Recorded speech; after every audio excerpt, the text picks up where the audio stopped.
नमस्कार दोस्तों, मैं कृतिका आपका एक बार फिर स्वागत करती हूँ मिशन जेपीएससी के हमारे चैनल पर, जिसमें मैंने आपको हमारी पहली 2 वीडियोस में कुछ प्रश्न करवाए थे जो जेपीएससी के एग्ज़ाम के लिए बहुत ही ज़्यादा महत्वपूर्ण थे।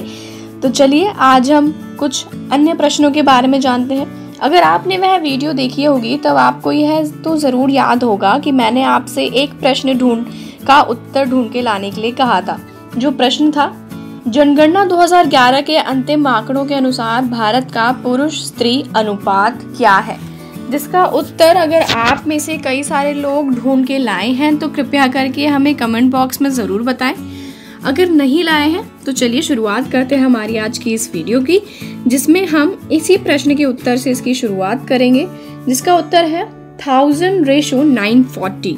प्रश्न काल में अंतिम आंकड़ों के अनुसार भारत का पुरुष स्त्री अनुपात 1000:940 था, किंतु वर्तमान में जनगणना 2011 के अंतिम आंकड़ों के अनुसार भारत में पुरुष और स्त्री का अनुपात 1000:943 है तथा 2001 में यह अनुपात 1000:933 था।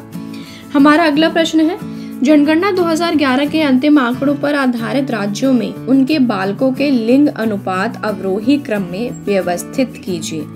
यानी जितना भी हमें दिया गया है, यहाँ पे हमें 4 ऑप्शंस प्रोवाइड करवाए गए हैं, हमें इसको एक क्रम में लगाना है, जिसका उत्तर है ए, यानी सबसे पहला मिजोरम, मेघालय, पंजाब और हरियाणा। चलिए हम अपने अगले प्रश्न की तरफ बढ़ते हैं। हमारा अगला प्रश्न है, लोकसभा के प्रथम अध्यक्ष कौन थे, जिसका उत्तर है मावलंकर। 15 मई 1952 से 27 फरवरी 1956 तक गणेश वासुदेव मावलंकर लोकसभा के प्रथम अध्यक्ष थे। तीसरी लोकसभा के अध्यक्ष हुकुम सिंह थे। वर्ष 1977 में बीडी जत्ती भारत के कार्यवाहक राष्ट्रपति थे। हमारा अगला प्रश्न है, भारतीय अर्थव्यवस्था वर्णित की जा सकती है या नहीं, चलिए बताते हैं, जिसका उत्तर है बी, एक विकासशील अर्थव्यवस्था। भारतीय अर्थव्यवस्था एक विकासशील अर्थव्यवस्था है। विकासशील अर्थव्यवस्था के निम्न लक्षण होते हैं, जैसे अति जनसंख्या, अशिक्षा, निम्न प्रति व्यक्ति आय, बाजार का कम ज्ञान होना, बेरोजगारी, अमौद्रिक क्षेत्र इत्यादि। हमारा अगला प्रश्न है, निम्नलिखित राज्यों में से किसमें गरीबी रेखा के नीचे जनसंख्या का निम्नतम प्रतिशत मिलता है, यानी कौन सा ऐसा राज्य है जहाँ पे सबसे कम ह्यूमन डेंसिटी पाई जाती है, जिसका उत्तर है डी, दिल्ली में। यूआरपी और एमआरपी दोनों आधारों पर सर्वाधिक गरीबी प्रतिशतता वाले राज्य क्रमशः उड़ीसा, बिहार, छत्तीसगढ़, झारखंड तथा उत्तराखंड है, जबकि सबसे कम गरीबी प्रतिशतता वाला राज्य पंजाब है।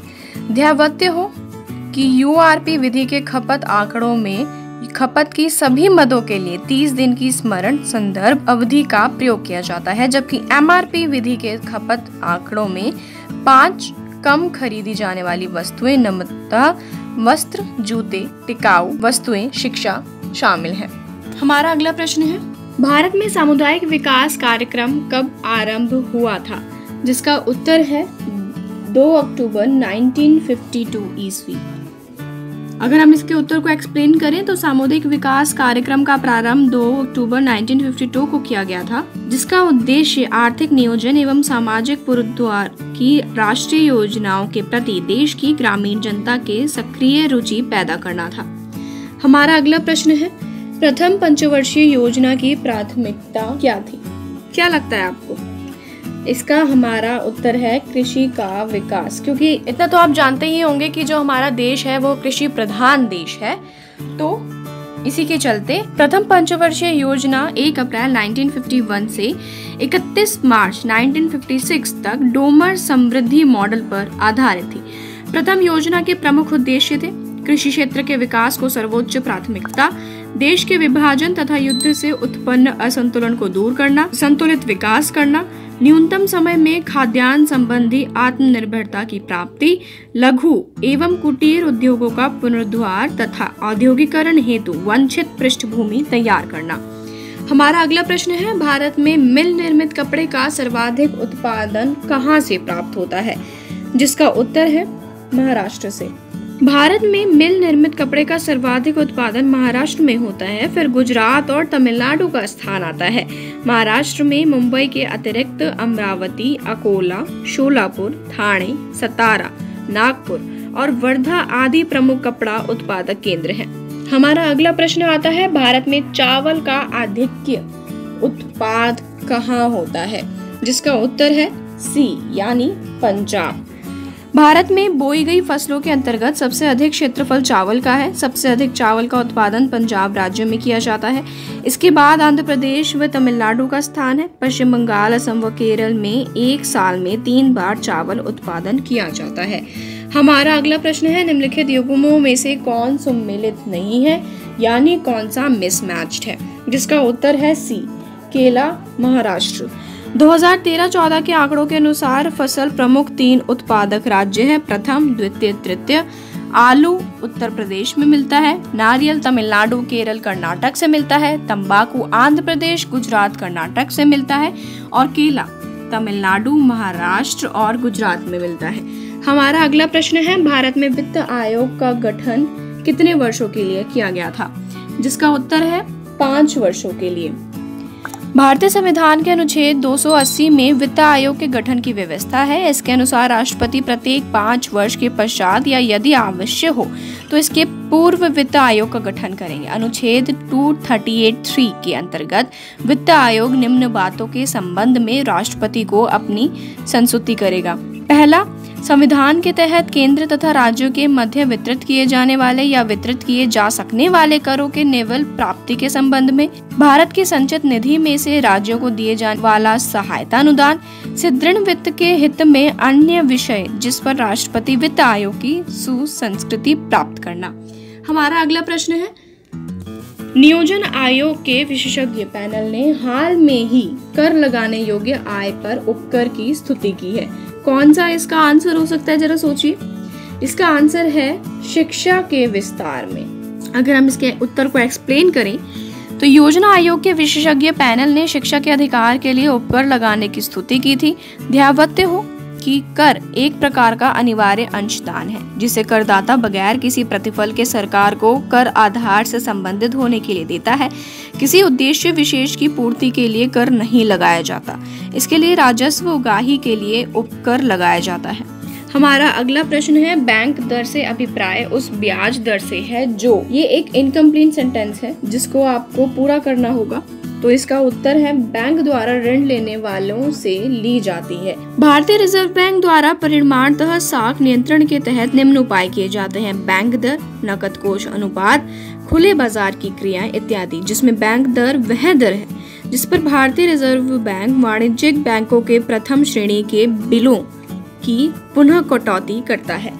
हमारा अगला प्रश्न है, निम्नलिखित में से कौन जल प्रदूषण नहीं करता? वैसे तो आप जानते ही होंगे कि आजकल हमारा कितना पॉल्यूशन वाली जो चीज़ें हैं वो बहुत बढ़ रही हैं, चाहे वो एयर पॉल्यूशन हो या जल पॉल्यूशन हो, वाटर पॉल्यूशन हो, नॉइज़ पॉल्यूशन हो।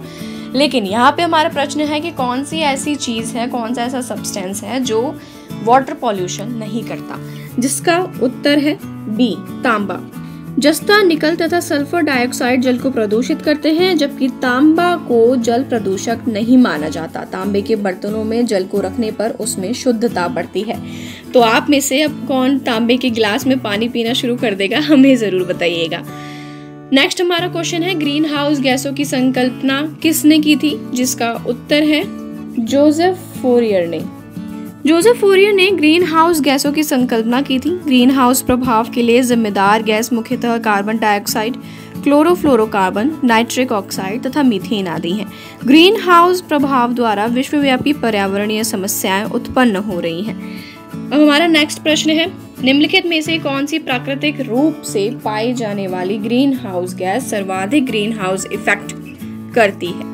जिसका उत्तर है कार्बन डाइऑक्साइड। ये एक ऐसी चीज है जो हमें नेचुरली भी मिलती है बट बहुत ज्यादा हमारे एनवायरनमेंट को जो अफेक्ट भी करती है।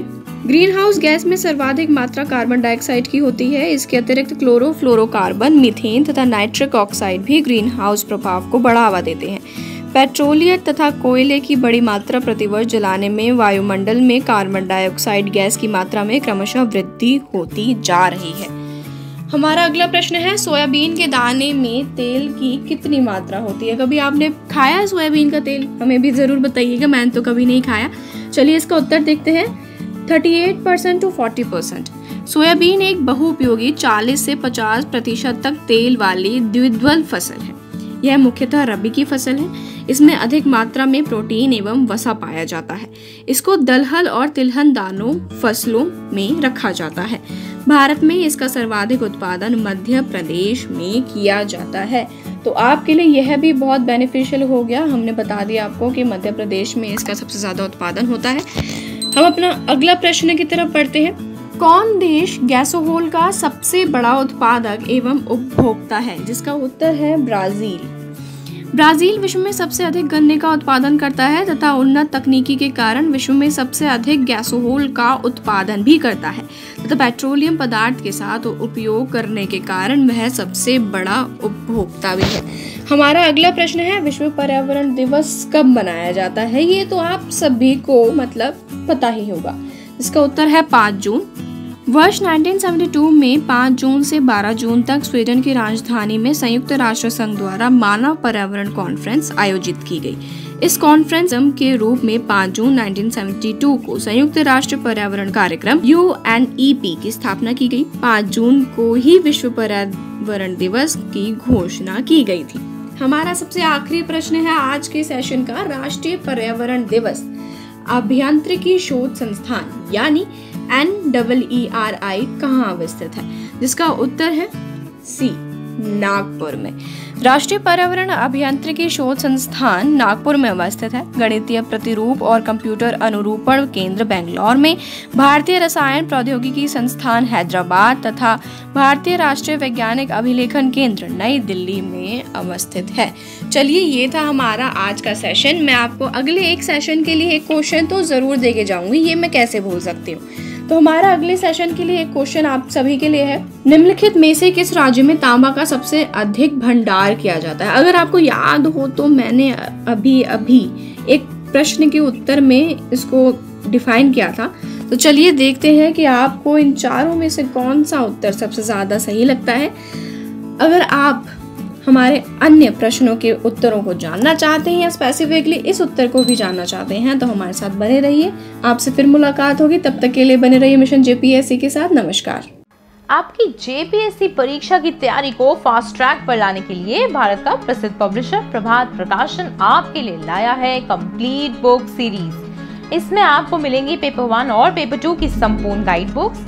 ये किताबें हिंदी और इंग्लिश दोनों में तैयार की गई हैं। झारखंड सामान्य ज्ञान के लिए उपलब्ध है IAS डॉक्टर मनीष रंजन जी की झारखंड वस्तुनिष्ठ सीरीज, जिसमें है 7000 प्लस ऑब्जेक्टिव क्वेश्चंस। ये बुक भी इंग्लिश और हिंदी दोनों में अवेलेबल है। इसके साथ ही पेपर 1 और पेपर 2 के प्रत्येक विषय पर भी हमारी किताबें उपलब्ध हैं, जिनमें है टॉपिक वाइज सॉल्व पेपर्स। ये किताबें हैं लेटेस्ट सिलेबस पर बेस्ड और इनमें लास्ट ईयर सॉल्व पेपर भी आपको मिलेगा। 100% एग्जाम रेडी होने के लिए आप पढ़ सकते हैं 15 मॉडल सॉल्व पेपर्स। ये बुक इंग्लिश में भी अवेलेबल है, तो आज ही ऑर्डर करें Amazon, फ्लिपकार्ट या नजदीकी बुक स्टोर से, क्योंकि इतनी सटीक किताबें आपको और कहीं नहीं मिलेंगी।